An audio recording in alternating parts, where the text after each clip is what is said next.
about to do some pressure washing here, so I'm going to do a little unscientific experiment. I'm going to pre-treat this area to the right of this crack with a solution of Oxy Clean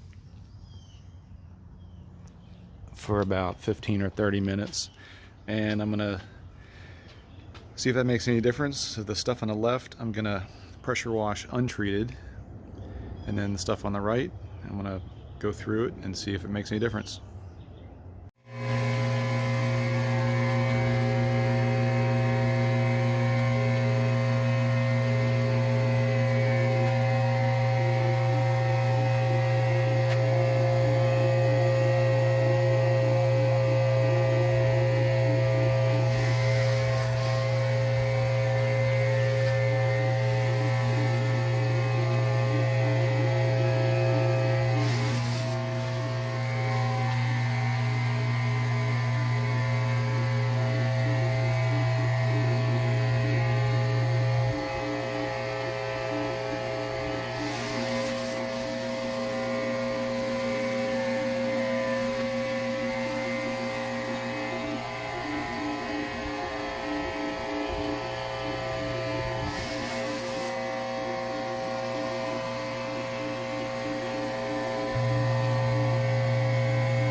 So, unscientifically, right side is treated with Oxy Clean, left side of the crack is not.